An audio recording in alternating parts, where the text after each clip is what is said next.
¿Qué tal, Luis? Buenas noches, un gusto enorme hablar contigo. Bueno, presidente, primera pregunta, ¿no? Ante tantas novedades.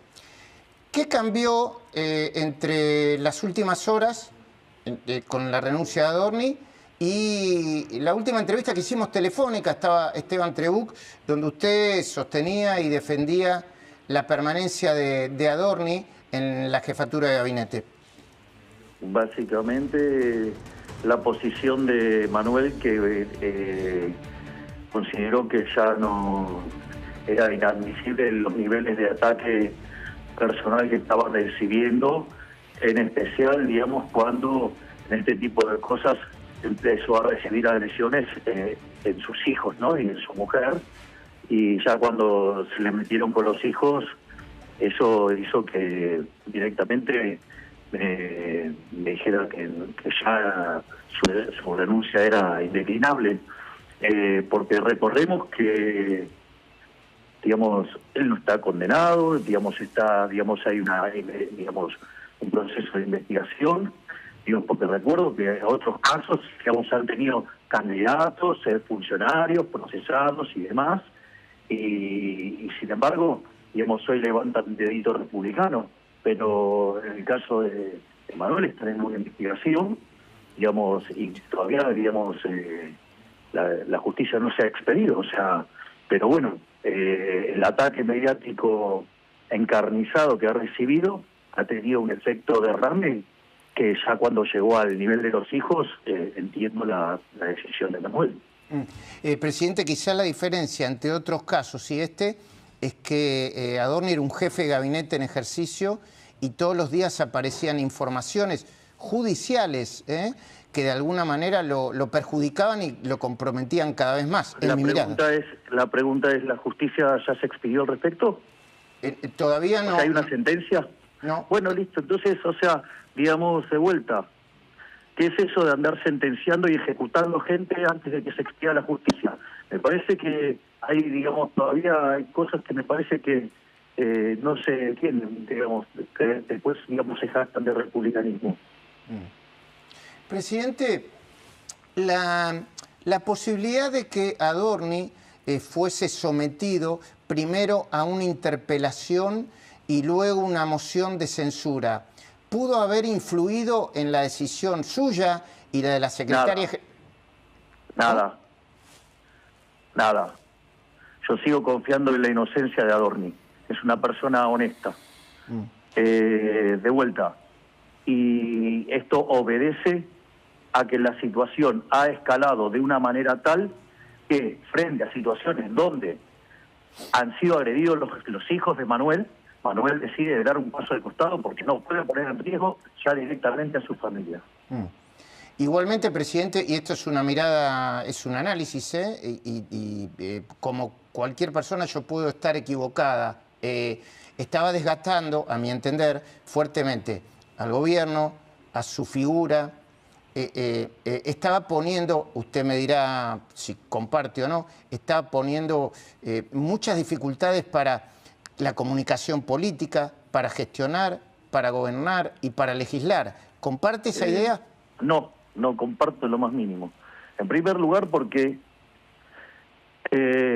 digamos, en el criterio, de hecho, de mi nuevo libro, que pronto saldrá a la luz, que se llama La moral como política de Estado, nadie hace, digamos, no se puede sacrificar en el altar de la eficiencia la justicia. Entonces, condenar a un inocente, eso es injusto. Y eso inexorablemente lleva a malas decisiones, y si los argentinos se dejaban engañar por la situación frente a una persona que no está, digamos, o sea, que solamente está siendo investigada, ¿sí? Y que además tiene la grandeza de correrse para quedar, digamos, y enfrentar a la justicia sin ningún tipo de problema, no como otros casos que hemos tenido que se han mantenido en los cargos, ¿sí? Ni que hablar, digamos, del kirchnerismo que tiene cerca de 50 condenados, ¿no? Pero, entonces, ese es el primer punto. Yo no voy a cambiar la metodología. Yo no voy a rendirme al utilitarismo político. O sea, tomo las decisiones que son correctas. Ahora, tampoco digamos, puedo llevarlo a un extremo a Manuel, a que, digamos, o sea, tenga que soportar que le amenacen los hijos. Entiendo. Presidente, pero Ese por es fuera... el primer punto. Sí. Es decir, digo, pero esto no es trivial a los hechos, Sí. Lo escucho. digamos, a los efectos de cómo se analiza. Es decir, yo no pienso como piensa un político tradicional. Entonces, digamos, si tratan de seguir metiendo, digamos, en una lógica tradicional, no lo van a entender, y si además las cosas que digamos, que postulo tampoco las entienden, digamos, van a hacer análisis correcto. Esa es mi primera impresión. El segundo punto es la cuestión de la gestión. ¿La cuestión de qué, perdón, presidente? ¿Me pueden subir un poco el retorno a mí? La cuestión de la gestión. La cuestión de la gestión. La cuestión de la gestión, mire, yo le recuerdo lo siguiente. Nosotros, en lo que fue la campaña del 2023, hicimos un conjunto de propuestas. Esas propuestas que estaban documentadas estaban cumplidas en un 97%, ¿sí? Antes de llegar a la elección de medio término. Después de la elección de medio término, nosotros hicimos un conjunto, o sea, que lo que había prometido en 4 años lo cumplí en 2. Pero no solo eso, sino que además, entonces fuimos con nuevas propuestas para la elección de medio término y, digamos, siendo Manuel Adorni jefe de gabinete, logramos sacar inocencia fiscal, el acuerdo Unión Europea-Mercosur, acabamos de resolver el tema de los holdouts, sacamos modernización laboral, sacamos inocencia fiscal, sacamos la ley de glaciares, hicimos la baja de la ley de imputabilidad. ¿Cómo? Digamos, son cosas que ni gobiernos militares lograron hacer. Y la hicimos nosotros en 3 meses. Digo, ¿qué problema de gestión? No hubo problema de gestión. Es decir, hubo, digamos, un ataque sistemático contra un gobierno porque, digamos, vamos a decir las cosas, no les gusta porque les corté la pauta. Bueno, la vida. Yo, digamos, o sea, mis convicciones no las voy a negociar. Yo entiendo cómo funciona el negocio de la política, yo no lo comparto y no voy a hacerlo así. Porque si verdaderamente queremos cambiar a la Argentina, los mecanismos de toma de decisión deben cambiar. Es decir, seguir el manual de Maquiavelo, bueno, ha hundido a la Argentina y de ser un país de los más importantes del mundo, cuando nosotros llegamos estaba mitad de la tabla para abajo con, digamos, un desequilibrio monetario peor, el doble que teníamos en la previa del Rodrigazo, el Banco Central peor que la previa de la hiper de Alfonsín, indicadores sociales peores que el 2001, es decir, que estábamos frente a la suma de todos los males. Entonces, la verdad, digamos, nosotros vinimos a proponer un cambio. El cambio no es solamente arreglar la economía. Que dicho sea de paso, también los números de la economía son muy buenos. Bueno, ese era, perdón, presidente, ese era otro punto, ¿no? Una de las cosas que se veía claramente, esto es mi análisis, me puedo equivocar, es que incluso los muy buenos números de la economía, de algunos números especialmente buenos, quedaban en la nada porque todo giraba alrededor de Adorni. Y si usted me permite, respetuosamente, además de no compartir su diagnóstico, que puede ser bueno o malo, pero no importa, yo no soy tan importante, pero no lo comparto. El otro gran tema es que Manuel se contradijo varias veces y apareció varias veces como contradictorio e incluso mintiendo, y eso pudo haber generado en la sociedad, independientemente que no haya una condena firme, una sensación de que hizo las cosas mal o muy mal. Primero, digamos que lo que diga un funcionario no coincide con lo que dice el periodismo, no quiere decir que es mentira. Lo más probable es que mienta el periodismo. O sea, que ese es básicamente el punto. O sea, el periodismo miente sistemáticamente. Por lo tanto, que la declaración de un funcionario no coincide con lo que un periodista dice, que alguien dijo, digo, eso no es un punto, porque, digamos, o sea, además estamos cansados de ver cómo editan respuestas, cómo las acomodan, cómo generan mentiras a partir y generan posverdad. Entonces, ese respetuosamente, presidente, en el caso de Manuel Adorni se contradijo no solamente con lo que él mismo. No, digamos, se contradice según lo que ustedes dicen que dijeron, que es otra cosa. Pero ese es otro problema y la verdad, digamos, ya está afuera Manuel y luego de determinar la justicia. Y si la justicia determina que es inocente, va a demostrar, digamos, lo mal y horrible que trabaja en los medios de comunicación. Entonces, además, de vuelta, digamos... ¿Por qué? A ver, no, ¿Por le qué voy a poner otro Santilli? punto. Sí. Digamos, a ver, hay todos los millones de dólares que le encontraron a Sirio, a Isaurralde, todo, 5 minutos. Digamos, y si, digamos, no se aparece una PlayStation, no sé qué cosa, digamos, 2 horas. Vamos. En nuestro caso, perdón, no es para defendernos, en nuestro caso le dedicamos muchas horas, de la cuestión de que, digamos, no hay otros temas. No querían tratar otros temas, no querían tratar, digamos, los números de la economía que salieron son buenísimos y verdaderamente los obviaron. Porque no les interesa mostrar la verdad. Presidente, ¿por qué Santilli? ¿Cómo, si usted me puede contar, no sé, lo que me puede contar, cómo lo decidieron, en qué se basaron, por qué Diego Santilli? ¿Cómo fue el proceso? A ver, si usted se fija, es un movimiento equivalente al que en su momento hicimos con Guillermo Francos, porque lo que vamos a hacer ahora nuevamente es fusionar el Ministerio del Interior con la jefatura de gabinete.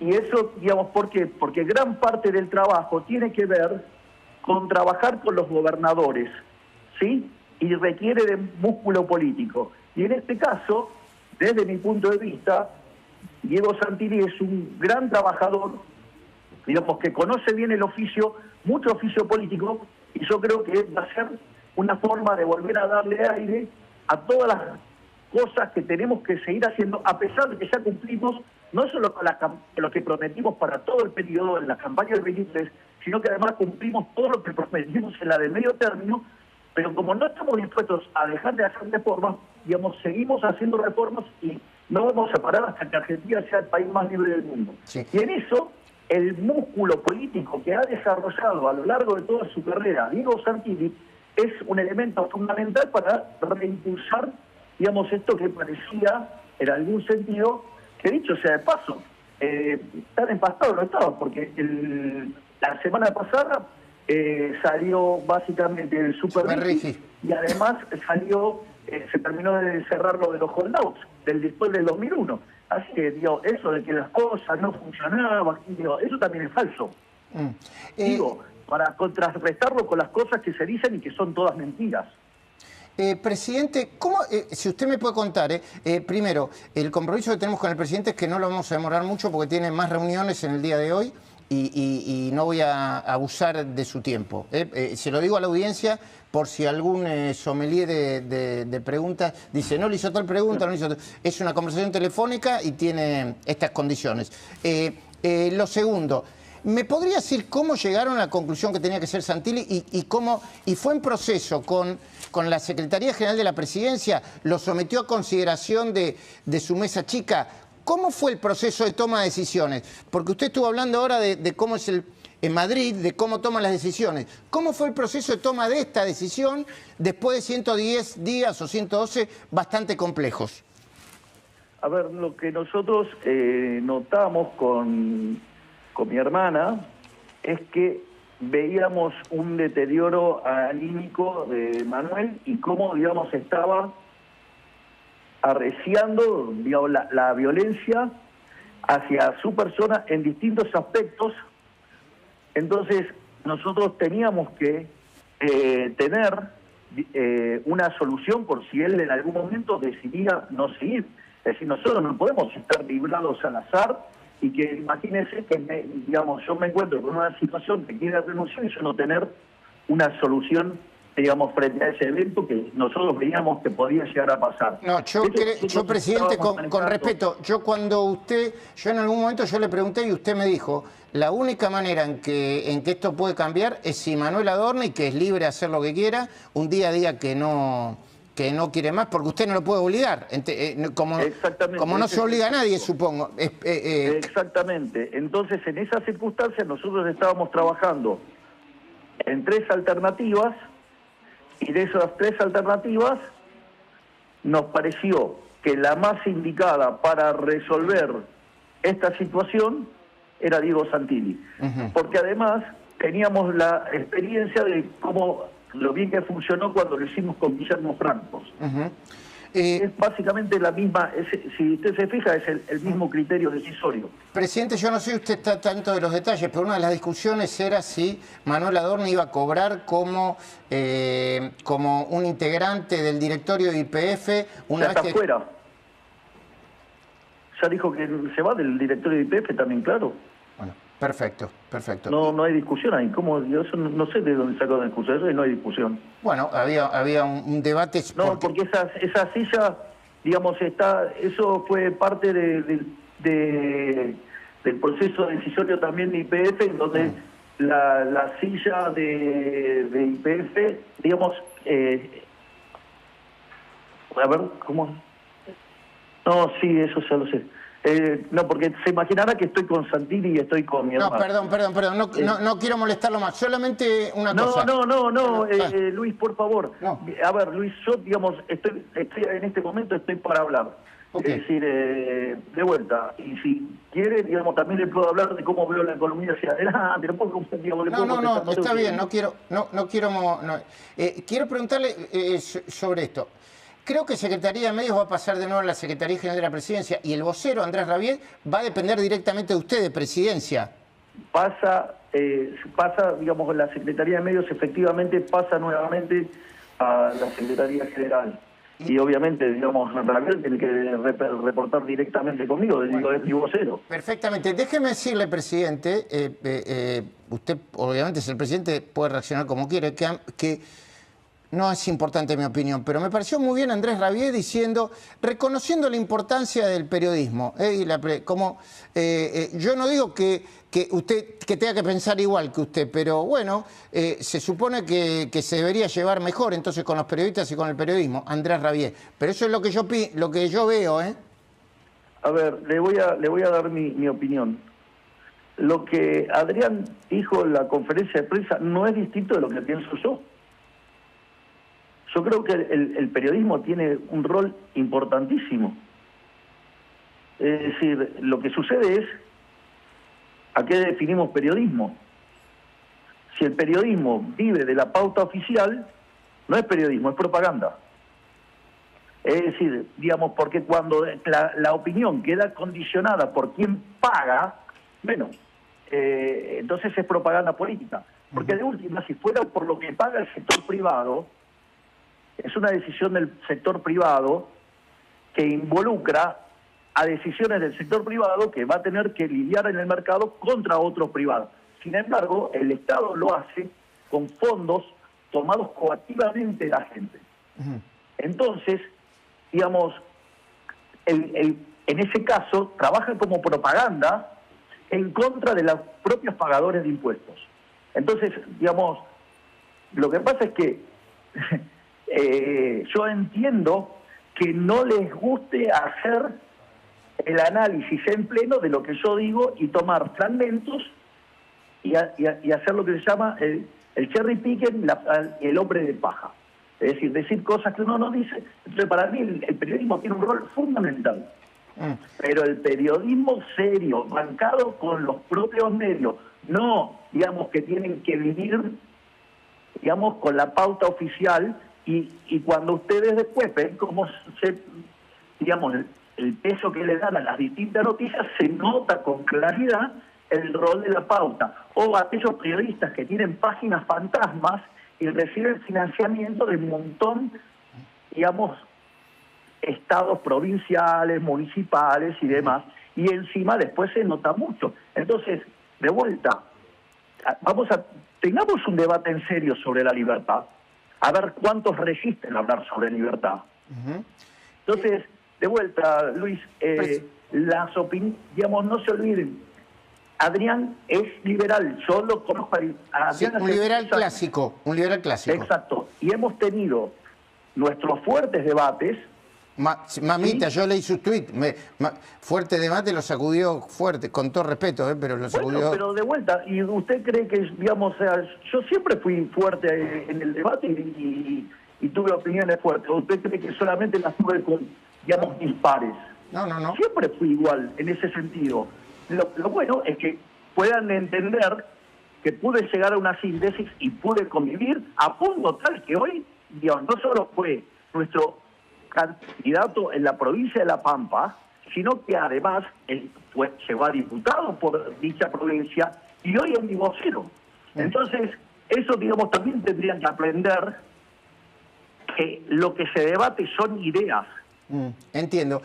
Pero bueno, digamos, presidente, de vuelta, son cosas que sí, yo me doy cuenta que no las quieren asimilar. Digamos, porque es más fácil vender el monstruo, más fácil, digamos, hacer ese tipo de cosas. Presidente, tengo algunas cosas que creo que para la audiencia son muy interesantes preguntarle. Y después voy a dejar un lugar para la economía al final, si no le parece mal.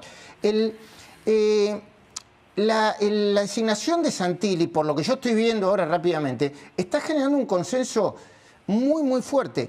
Incluso, usted me dirá qué opina de esto, hay un tuit del expresidente Mauricio Macri, no lo voy a leer completo acá, pero díganme qué es lo que dice palabra más, palabra menos. Me dijo que va a ser designado, confío en que ayudará, y no llego a leer, al cambio, a recuperar un poco la tranquilidad del país y permitir que las reformas económicas avancen lo antes posible. Bueno, desde la mirada de Macri, incluso es una mirada positiva. ¿Qué tiene para decir de esto? ¿Celebra la decisión de alguna manera? De vuelta, me parece interesante las respuestas y que está habiendo del arco político respecto a la llegada de Diego. Pero de vuelta, nosotros teníamos claro que para esta situación requeríamos volver a tomar el formato que se tomó en un momento de unir el Ministerio del Interior con Jefatura de Gabinete. ¿Por qué? Porque es un área que tiene que desarrollar mucho músculo político. Y la verdad que en ese sentido el trabajo que está haciendo, que estuvo haciendo Diego desde el Ministerio del Interior ha sido extraordinario. Entonces, eso facilita mucho todo lo que tiene que ver con después ir y negociar con el Congreso. Es decir, es una persona, digamos, acostumbrado a esa dinámica.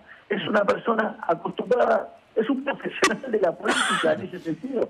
Lleva años trabajando en política. Presidente, usted mismo nos dijo que una parte del periodismo no le dedica muchos minutos a asuntos que, por ejemplo, acá nosotros le dedicamos, por lo menos en La Cornisa y en el programa que hacemos de lunes a jueves.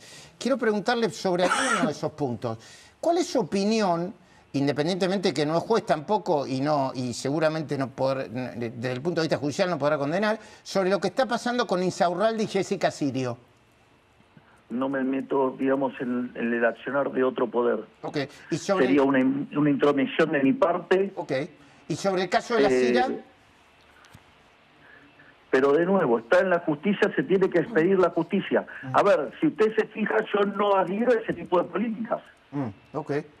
Es decir, digamos, yo no adhiero a las políticas dirigistas. Y eso obedece a tipo de... A ver, yo creo, digamos, en la libertad de precios, y eso, digamos, son frutos de controlar precios y poner restricciones. Entonces, obviamente que yo estoy totalmente en contra de esas políticas, pero si esas políticas dieron lugar, ¿sí?, a irregularidades, la justicia, digamos, lo recibirá y si encuentra a los culpables, los condenará. Y sobre Tapia y Tobillino, a pesar de que está en el medio del Mundial, y obviamente también pesa investigaciones judiciales sobre ellos. A ver, de vuelta, es una cuestión que tiene que resolver el Poder Judicial. Son, digamos, a ver... Está bien, yo sabía lo que me iba a responder, pero yo le pregunto, para que vea que nosotros nos importa el tema. Está bien, pero pero yo soy Poder Ejecutivo y si yo, digamos, me pongo a opinar sobre estas cosas, implica una interferencia. Entonces, tengo que ser serio. Lo entiendo perfectamente, digamos, pero yo no puedo dejar de preguntar. A ver, pero entonces, donde hay cuestiones vinculadas a diseño de política y posición crítica, es feroz. Si encontraron a alguien robando, lo quiero preso. Entiendo. Digamos, si alguien es corrupto, tiene que quedar inhabilitado de por vida para ejercer un cargo público. Entiendo. Presidente, ¿qué le diría a los que dicen que la economía crece de manera heterogénea, en algunos sectores que quizá no tienen mano de obra intensiva un poco más, en otros menos, que está bajando la inflación, pero quizá no tanto como se esperaba. ¿Qué tendría, antes de a sus críticos, qué tiene para decirle a la sociedad sobre esa mirada, sobre la mirada actual, sobre lo que está pasando con la economía ahora mismo? A ver, en primer lugar, lo que uno, tal como nosotros lo señalamos, revertida la caída de la demanda de dinero que hubo durante la segunda parte del año pasado, que derivó no solo, digamos, en la caída del precio de los bonos, la suba del riesgo país, la suba de la tasa de interés por la aceleración inflacionaria, y que eso generó un corte abrupto en el crédito, y eso después impactó sobre la evolución de la economía. Eso básicamente, al revertirse ese proceso, la tasa de inflación comenzó a caer, como habíamos dicho que está ocurriendo, y de hecho, si ustedes se fijan, todas las mediciones que se están tomando luz, se ve que la tasa de inflación está, digamos, claramente en un sendero decreciente. Cuando ustedes miran las expectativas del mercado, ve que hay un sendero decreciente. Es decir, y además nosotros no vamos a cambiar la forma de hacer la política monetaria, no vamos a dejar de tener una política monetaria dura hasta que terminemos la inflación. Por lo tanto, será más tarde, más temprano, pero la inflación la vamos a aniquilar. Ese es el primer punto. Y de hecho está bajando. Primer punto. Segundo punto, lo que tiene que ver con el nivel de actividad. El dato de PBI del primer trimestre es un excelente dato.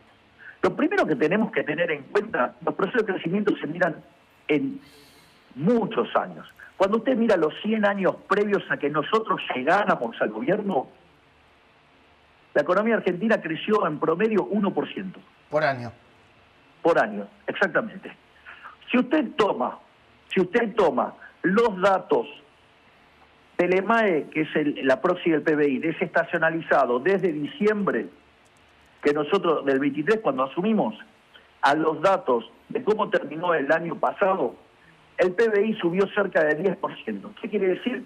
Que si lo ponemos en promedio, la economía creció 5% por año, es decir, crecimos 5 veces más rápido que lo que venía creciendo la economía previo a que llegáramos nosotros. Si miramos el dato del primer trimestre, que esto para mí es muy importante, dio 2,3 cuando mira el interanual. Parece sí un número bajo. Si usted mira qué pasó en el desestacionalizado, subió 0,7%. Eso anualizado le da cerca de 3. Con lo cual, que además este va a ser nuestro peor dato, es 3 veces mejor que lo que tuvo la historia argentina previo a que llegáramos nosotros. Pero no nos quedamos ahí. Le cuento más. Una de las cosas que pasó con esto de la suba del riesgo país, con la suba de la inflación, con la suba de la tasa de interés, con el corte del crédito, la inversión cayó muy fuerte, cayó 11,6%. Sí. Si usted, en condiciones normales de presión y temperatura, no, digamos, el intento de golpe de Estado que hubo durante el año pasado, digamos, con 7 intentos de juicio político, con 40 leyes irresponsables tratando de violentar el equilibrio fiscal, digamos, haciendo maniobras para atacar al mercado de cambios, con la corrida más grande de la historia, ¿sí? Sino que además tratando de pudrirla en la calle. No se olvide que se deportaron más de 10.000 personas el año pasado. No fue un año más. Punto 1. A pesar de todo eso, ¿sí?, la economía resistió, y el peor dato que tenemos para mostrarse es de este trimestre. Bueno. En condiciones normales, mire, si usted no hubiera tenido caída en la inversión, es un escenario muy pesimista, ¿sabe? La economía se estaría expandiendo del 4%. Si la inversión se hubiera comportado como se viene comportando a lo largo del siglo XXI, es decir, desde que entramos en los 2000, sí. Bueno, le cuento que la economía hubiera crecido 5%. Y si además usted mira cómo se ha comportado a lo largo de nuestro gobierno la inversión en términos del PBI, la economía estaría para crecer 7%, lo cual es consistente con un riesgo de 500 puntos básicos, y nosotros hoy ya tenemos riesgo país de 420. Con lo cual, Argentina se entró en un sendero que está en condiciones de crecer al 7 u 8%. Le voy a pasar algo más, porque estas son cosas importantes. El riesgo país de mi gobierno, que este primer periodo, y después veremos si los argentinos deciden tener otro, el riesgo país de esta gestión es 60 puntos básicos. Con lo cual, si nosotros lográramos la reelección, la economía va a crecer a tasas nunca vistas en la historia argentina. Y le voy a pasar algunos datos, si usted me lo permite, sí, cómo no. que le van a encantar. Perdón, para que se entienda bien, 60 puntos básicos porque usted le quita el arrastre de lo que venía teniendo antes. Eso. No, si usted mira cuánto es el riesgo país en los bonos que vencen durante nuestro mandato. Entiendo, la sobretasa está. Claro, es 60 puntos básicos. O sea, usted toma el riesgo total es 420 hoy, sí, o 430. Sí. Pero si toma solamente los bonos, los que vencen en nuestra administración... Son 60 puntos. El riesgo son 60. Claro, quiere decir que Argentina, con un riesgo país de 400, puede crecer 7%. Imagínense si lo llevamos a 60. Entiendo. Digo, va a ser una fiesta. Pero le voy a dar algunos datos más, por favor, para que vean cómo va a volar la economía. Mire, con la baja del riesgo país, la inversión sube. Tenemos que estar entrando, van entrando fragmentados los RIGI, que acumulan 150.000 millones de dólares, tienen que empezar a entrar. Y además tiene todo el plan vial, con lo cual la construcción también va a despegar. Perfecto. Ahora, no solo eso, sino que además, como si esto fuera poco, el consumo, que está en máximos históricos y está registrado en las cuentas nacionales del primer trimestre, básicamente también va a estar impulsado. ¿Por qué? Porque si usted se fija, los salarios reales dejaron de caer y empezaron a crecer nuevamente. Sí, en los últimos 2 meses, el formal, ¿no? Sí, y además, sí, el formal. Si toma el informal, viene volando hace rato. Entonces, eso le va a generar también potencia en el consumo. Y no solamente eso, como las jubilaciones se ajustan por la inflación pasada, cuando usted baja la inflación, las jubilaciones en términos reales suben. Consecuentemente, también va a tener un boom de consumo. Y las exportaciones, para aquellos que hablan del tipo de cambio atrasado y demás, crecen 5 veces más fuerte que el PBI. Presidente, por lo tanto, ¿lo puedo interrumpir un segundito? Para arriba, consumo para arriba, exportaciones para arriba. Argentina ha entrado en el camino que va a ser grande nuevamente. Bueno, eso era lo que le iba a decir, presidente, yo lo sigo porque lo vengo escuchando y trato de, no solamente de usted, pero aprender de economía en general. Pero si usted le tuviera que decir algo a la sociedad en este momento, a la que, bueno, tuvo un puchito más, no le alcanzaba, en el lenguaje que usted conoce, ¿no? Es sencillo para que entienda todo el mundo, ¿qué le diría? Que Argentina va por el camino correcto. Ha bajado en 10 veces la inflación, ¿sí? Pasamos de niveles de entre el 200 y el 300, si toma el IPC o el IPM, estamos en niveles que oscilan entre el 20 y el 30. Ok, ¿es alto? Sí, pero para adelante va a ser cada vez más bajo. El PBI ha empezado a crecer, estamos en récord histórico de actividad, estamos en récord histórico de consumo, estamos en récord histórico de exportación. Además, bajamos la pobreza desde niveles en la frecuencia mensual, claro, del 57% a 28%. Es decir, sacamos 14 millones de personas de la pobreza. De la indigencia pasó del 20% al 6%. Y los niños de 70% pasaron al 42%. Es decir, la verdad es que Argentina está mejorando a pasos agigantados. ¿Queda por hacer mucho? Sí, claro que queda mucho por hacer. Pero usted no puede pretender arreglar 100 años de decadencia en 2 años. Si yo le hubiera dicho eso a los argentinos, les miento. Y yo no le voy a mentir a los argentinos. Y todo lo que me comprometí, lo cumplí. Porque dije, voy a bajar la inflación, la bajé. Voy a hacer crecer la economía, sube la economía. Baja la pobreza, baja la indigencia, baja, la pobreza infantil. ¿Sí? Además dije, ¿qué más? El que las hace las paga. Con la cartera que manejaba la ministra Bullrich, hoy senadora, y, Monteoliva. Tenemos los índices de criminalidad más bajos de la historia argentina y los más bajos del continente. No solo eso, sino que además, como si esto fuera poco, tomé una postura clara en el plano internacional, alineándome con Estados Unidos e Israel. Y la contracara de eso son 150.000 millones de dólares de inversiones.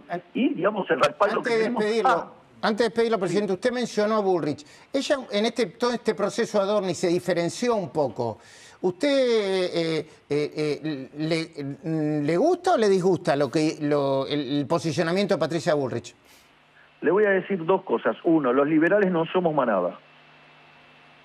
Es decir, es parte de la vida de los liberales que pueda haber matices y distintas opiniones. Primer punto. Segundo punto, no menor. Si todos pensaran igual, no estaría pensando nadie. El problema es que cuando aparecen personas que comparten un rumbo y tienen matices, el periodismo se pone a hablar de interna. Y es una tontería. Y les voy a explicar por qué es una tontería. Porque si todos pensaran iguales, entonces estarían hablando de totalitarismo. Es un dataflorismo, ¿sí? Digamos, escandaloso. Pero ¿saben por qué les gusta hablar tanto de interna? Porque es cimenterio de peluquería.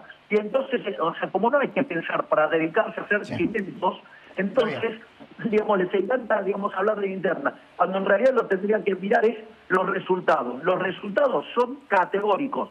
Somos el mejor gobierno de la historia, amparado por los números. Y le hago la última pregunta porque a las 9 voy a hacer un programa distinto.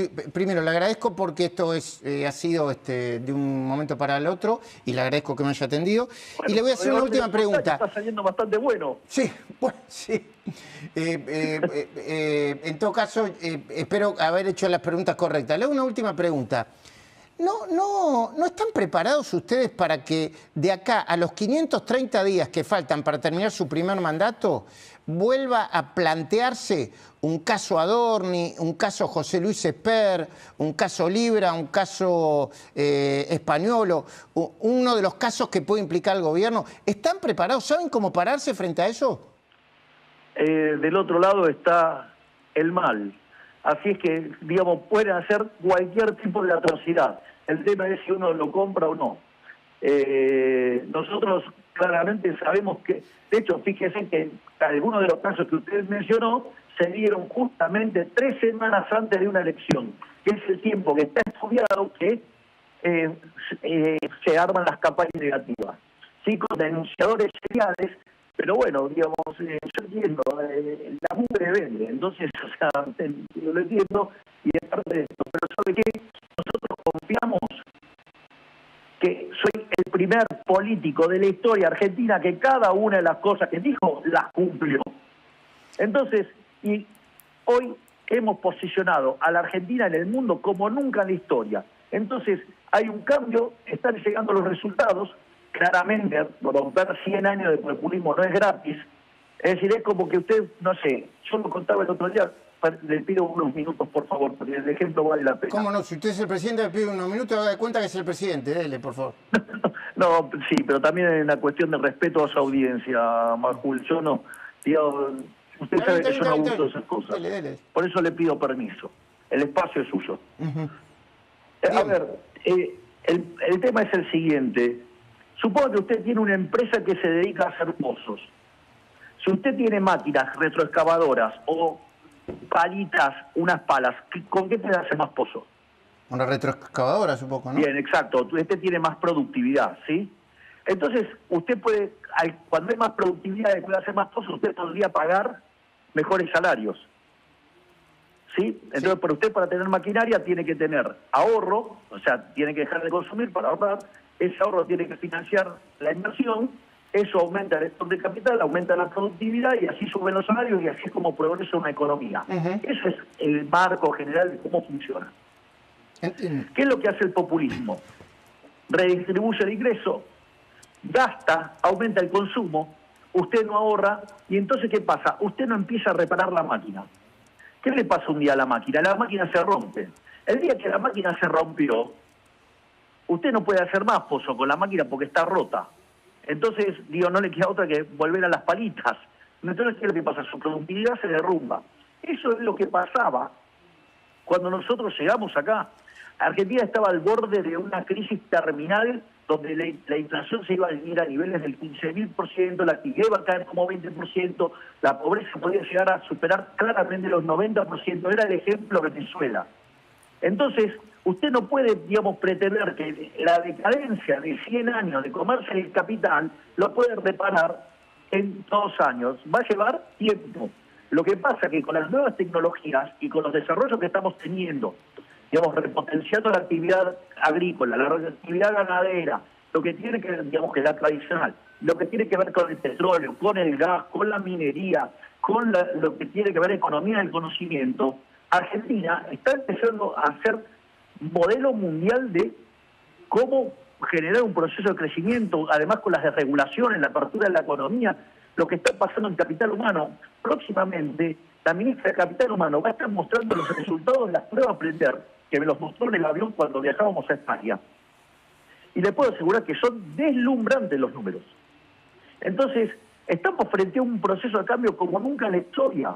Ahora, revertir tantos años de políticas populistas y bueno, hay que entender que, digo, como que usted tiene una heladera, va y saca, ¿qué le va a hacer? No hay más. Entiendo. Encima se lo sacó la heladera del vecino, y bueno, sí, está todo mal con el vecino y además la heladera está vacía. Sí. Presidente, no quiero, o sea, en la medida que tengo la oportunidad, no quiero dejar pasar algo que hizo y quiero preguntarle sobre eso. En algún momento usted dijo que Adorni había tenido amenazas. ¿Tiene más detalles o no se puede revelar? ¿O que amenazaron a su familia, entiendo que a sus hijos? Exactamente, sí, ha tenido, digamos, problemas, digamos, entonces también se está trabajando sobre esa situación.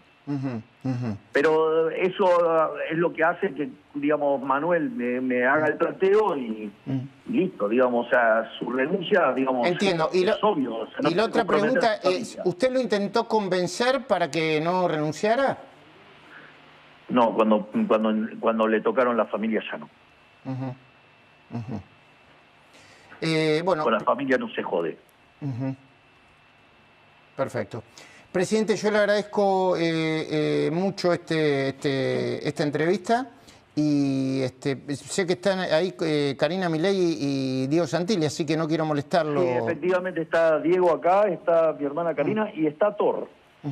O sea, así que hay, digamos, estamos acá reunidos en Olivos y nada, y le agradezco mucho este espacio, le agradezco mucho que me permita debatir temas que son incómodos, pero usted sabe que yo considero que usted es parte está del bien, 5%. déjeme, ya que me lo agradece yo, déjeme decirle algo, presidente. La sensación de alivio que hay dentro y fuera del gobierno con la salida de Adorni quizá es muy buena para el futuro, pero no se corresponde quizá con cómo usted insistió en sostenerlo. Porque de vuelta, respetuosamente la moral como política de Estado y no voy a entregar a uno inocente ni por la eficiencia económica ni por el utilitarismo político. Porque, digamos, está bien, pero déjeme decirle que mi análisis, no importa yo, saque la palabra yo lo considero un error político un error político que se prolongó demasiado en el tiempo, 110 días, y que de alguna manera afectó mucho. Luis, yo le voy a decir algo. Mire, el oráculo de Delfos daba consejos, pero no tomaba decisiones. Es cierto, yo no soy presidente ni hago política, por suerte para la política. ¿Sabe lo que pasa? Que yo tengo que tener una autoridad moral frente a mis ministros. Si yo, por cualquier cosa que me empiecen a raspar la imagen, voy a ejecutar a un ministro con la magnitud de las reformas que estoy proponiendo hacer, que nos van a venir a chocar la carrocería todo el tiempo porque hacemos reformas que estamos tocando los intereses de los más poderosos que hundieron a la Argentina. Entonces, digamos, cuando un ministro tenga que tomar una decisión, ¿cómo lo sostiene? Va a decir, no, por aquí. Pero, presidente, la permanencia de ese ministro podía llegar a poner en riesgo las reformas de fondo. Los hechos muestran que no, porque todas las reformas que fuimos proponiendo, de hecho sacamos todas las que propusimos en la campaña electoral, ya las sobrecumplimos todas. Con lo cual, el falso es lo que estaba en riesgo. Si yo todas las promesas que hice para el segundo tramo de este gobierno, ya están todas cumplidas. Entonces, ¿dónde están en el juego? No está en juego nada porque si no fueron cumplidas. Y si me deja seguir interpretando en esta diferencia de opiniones, creo que la designación de Santini es un mensaje hacia la oposición de construir más y confrontar menos. Pero es mi análisis, perdón.